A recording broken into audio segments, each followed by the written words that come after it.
অনেকের চ্যানেলে রয়েছে যে প্রত্যেকটা ভিডিওতে হয়তো 5টা 10টা বা 15টা 20টা বা এর থেকে বেশি হলে 50টা 100টা ভিউজ হচ্ছে থেমে যায়। এইরকম প্রবলেমে কিন্তু আমরা প্রত্যেক ক্রিয়েটাররাই ফেস করেছি। ঠিক আছে, প্রথম প্রথম কিন্তু আমরা প্রত্যেক ক্রিয়েটাররাই এই প্রবলেমটা ফেস করি। এমন কিন্তু কোনো ক্রিয়েটার নেই যারা এই প্রবলেমটা ফেস করে না। তাহলে আমাদেরকে কি করণীয়, আমরা কি করলে আমাদের ভিডিওগুলোতে ভিউজ আসবে? আমরা যে ধরো প্রথম থেকে ভিডিওগুলো আপলোড করছি, আমাদের হয়তো কারোর 50টা ভিউজ এসে থেমে যায়, কারোর বা 100টা ভিউজ এসে থেমে যায়, তারপর সেই ভিডিওগুলো আর রান করে না, সেই ভিডিওগুলো কিন্তু স্টপ হয়ে যায় ভিউজ আসা।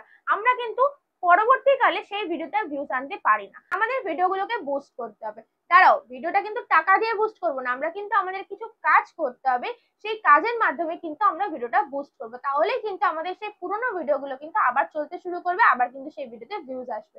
উইথাউট স্ক্রিপ্ট কিন্তু সেই প্রসেস গুলো তোমরা দেখতে দেখো। চলো ভিডিওটা স্টার্ট করা যাক। তো দেখো, আমরা যখন ভিডিও আপলোড করি তখন কিন্তু আমরা অত কিছু জানি না, অত কিছু বুঝি না, আমরা ভিডিওগুলো আপলোড করে দিই, টাইটেল দিই, ডেসক্রিপশন দিই, একটা থাম্বনেল সেট করি, কেউ এইগুলো দিয়ে আমরা কিন্তু ভিডিওটা আপলোড করি। কিন্তু আমাদের ভিডিও যারা আপলোড করছে, আমাদের থেকে আরো বড় বড় ক্রিয়েটার্স কিন্তু রয়েছে। ঠিক আছে, এবার আমরা বড় বড় ক্রিয়েটার্সদেরকে এমন ভাবেও ফোকাস করব না যে তাদের সবকিছু আমরা একদম নিয়ে নেবো, মানে তারা যেভাবে ভিডিও করেছে, তারা যেভাবে কথা বলছে সবকিছু আমরা নেবো না। সেরকম করলে কিন্তু আমাদের ভিডিওতে অনেকটা বেশি এফেক্ট পড়বে। ঠিক আছে, তো আমরা কি করব, আমাদেরকে কিছু কিছু জিনিস তাদের থেকে শিখতে হবে। কিভাবে শিখতে হবে? আমাদের কথা বলার ধরন ঠিক করতে হবে, আমাদের ভিডিওতে একটু ভিডিও কোয়ালিটি ঠিক করতে হবে, আমাদের ভিডিওটা কিছু ইমপ্রুভ করতে হবে। হ্যাঁ, সেগুলো আমরা হয়তো নতুন ভিডিওর ক্ষেত্রে করতে পারি, কিন্তু পুরোনো ভিডিওর ক্ষেত্রে কি করে করবো? দেখো দেখো, আমরা প্রথমে চলে গেলাম ইউটিউব অ্যাপ্লিকেশনটা খুলে নিলাম। তো এরকম একটা ইন্টারফেস চলে এলো। ঠিক আছে, এবার আমাদেরকে কি করতে হবে, আমরা চলে যাচ্ছি, ধরো একটা টাইটেল আমরা নিয়ে নিচ্ছি, ধরো একটা কোনো ভিডিও করেছি, এমন একটা ভিডিও নিয়ে নিচ্ছি, how to create a YouTube channel. যদি আমরা এটাই নিয়ে নিই, দেখো আমরা লিখলাম how to create a YouTube channel, এখানে দেখো চলে এলো। ঠিক আছে, তো আমি একটা টাইটেল এখানে সার্চ করলাম, টাইটেল সার্চ করলে দেখো আমরা কিন্তু দেখতে পাচ্ছি কতগুলো ভিডিও কিন্তু চলে এসছে। এই ভিডিওগুলো কিন্তু টপ 10-এ র্যাঙ্ক করেছে। তাই জন্য কিন্তু আমি যে টাইটেলটা লিখে দিলাম, তখনই কিন্তু এতগুলো ক্রিয়েটার্স এর ভিডিও কিন্তু চলে এসছে। এবার কি, আমরা কিন্তু দেখো এখান থেকে অনেকগুলো টাইটেল দেখতে পাবো। কি কি টাইটেল, একটু যদি আমি ভিডিওতে গিয়ে দেখি, দেখো এখানে লিখেছে how to create YouTube channel on mobile. ঠিক আছে, same how to create YouTube channel. তারপর এইখান থেকে আমাদের ভিডিও টাইটেল গুলো নিতে হবে। ঠিক আছে, তো আমি প্রথমে যেই সার্চ করেছি যেই ভিডিওটা, সেই ভিডিওতে গিয়ে ধরো আমি এখান থেকে একটা ভিডিও নিয়ে নিলাম। ঠিক আছে, তো এই যে একটা ভিডিওটা রয়েছে, এই টাইটেলটা আমি একটা নিয়ে নেবো, এটাতে আমি একটা লিখে কোথাও রেখে দেবো। ঠিক আছে, তো এই একটা নেবে, নেওয়ার পর সেম ভাবে কিন্তু দেখো এখানেও আরেকটা টাইটেল রয়েছে, এখান থেকে এই টাইটেলটা আমি নিয়ে নিলাম, এই যে এখান থেকে এই টাইটেলটা নিলাম। ঠিক আছে, নেওয়ার পর দেখো আরেকটু স্ক্রল করলে তোমরা দেখতে পাবে যে দেখো এই যে ভিড এক্সপ্লেনের এই টাইটেলটা নিলাম, সেম কিন্তু এই রিলেটেড কিন্তু ভিডিও, ইউটিউব চ্যানেল কিভাবে খুলবো। ঠিক আছে, এরকম ভাবে কয়েকটা কিন্তু আমরা এখান থেকে টাইটেল গুলোকে কপি পেস্ট করে নেবো। ঠিক আছে, কপি পেস্ট করে রোহান নাগের ভিডিও রয়েছে। ঠিক আছে, এখান থেকে কিন্তু আমরা এই যে কয়েকটা টাইটেল কিন্তু কপি পেস্ট করে নেবো। এবার কপি পেস্ট করে নিলে কি হবে, তাহলে আমি কিন্তু প্রথমেই বলেছি আমরা সবকিছু কিন্তু কপি পেস্ট করবো না, আমাদেরকে কিছু জিনিস কিন্তু নিতে হবে। তো আমি ওখান থেকে কপি পেস্ট করে নেবো সেই টাইটেল গুলো, বা তোমরা কেউ নোটপ্যাডে নোট করে লিখে নিতে পারো। সেই জিনিসটা আমরা কোথায় ইনপুট করব, তো দেখো আমি ডিরেক্টলি ওয়াইটি স্টুডিওতে চলে যাচ্ছি। ওয়াইটি স্টুডিওতে গিয়ে খুলে নেওয়ার পর আমি যেটা সার্চ করেছি, মানে how to create a YouTube channel, এইটাকে আমি আমার ভিডিও যেটা আমি তৈরি করেছি সেই ভিডিওটাই কিন্তু খুলে নেবো। তো দেখো আমি কন্টেন্টে চলে গেলাম, কন্টেন্টে গিয়ে কিন্তু আমি সেই ভিডিওটা এখান থেকে একদম স্ক্রল করে নিচের দিকে এসে সেই ভিডিওটা খুলে নেবো।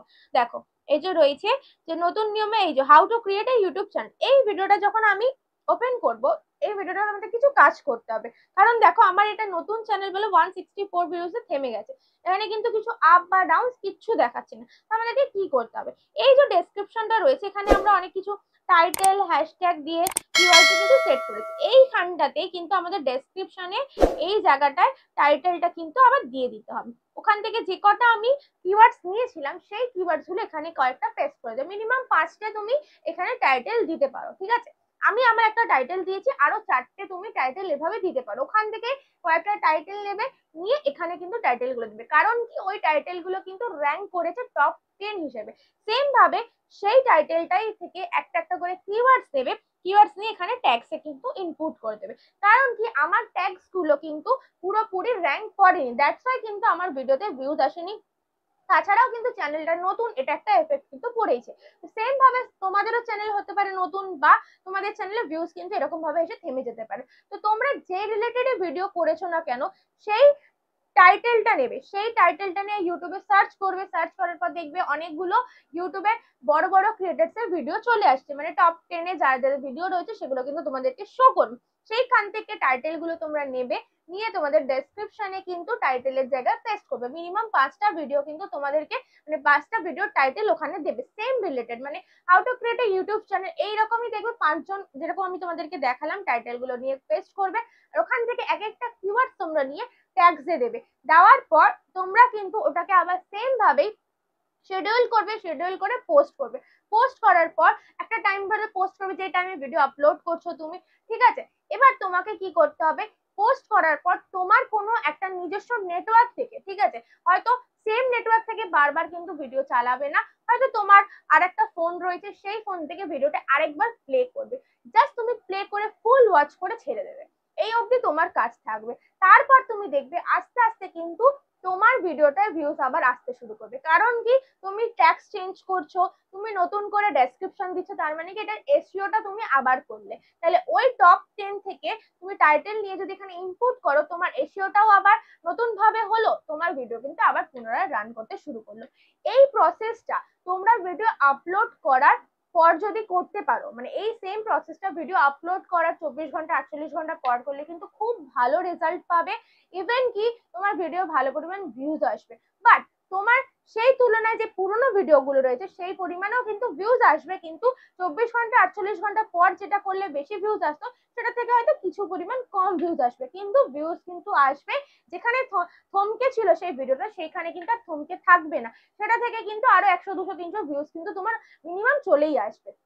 ঠিক আছে, এইভাবে এই টেকনিকটা তোমরা যদি অ্যাপ্লাই করো, এইভাবে তোমার ভিডিওগুলো যদি পুরোনো ভিডিওগুলো বুস্ট করো, তাহলে কিন্তু তোমরা দেখতে পাবে তোমার চ্যানেলে ভিউজ বাড়ছে, সাবস্ক্রাইবার বাড়ছে। ইভেন ওই 5টা 10টা ভিউজে কিন্তু থেমে থাকবে না, তোমার চ্যানেলও কিন্তু গ্রো করবে, তোমার চ্যানেলেও কিন্তু আস্তে আস্তে ভিউজ আসতে শুরু করবে। তো আশা করছি তোমরা ভিডিওটা ভালো মতন বুঝতে পেরেছো, ভিডিওটা তোমাদের ভালো লেগেছে। তো ভিডিওটা ভালো লেগে থাকলে অবশ্যই একটা লাইক করে দিও, আর ভিডিওতে কমেন্ট করে কিন্তু জানাতে ভুলবে না। আর যারা চ্যানেলটা এখনো সাবস্ক্রাইব করেনি, প্লিজ ডু সাবস্ক্রাইব, চ্যানেলটা সাবস্ক্রাইব করে পাশে থাকা বেল নোটিফিকেশনটা ক্লিক করে দিও, তাহলে আমাদের ভিডিওগুলো কিন্তু তোমাদের কাছে সবার আগে পৌঁছে যাবে। তো দেখা হচ্ছে নেক্সট কোনো ধামাকেদার কন্টেন্ট নিয়ে। ততক্ষণের জন্য ভালো থেকো, সুস্থ থেকো, টাটা।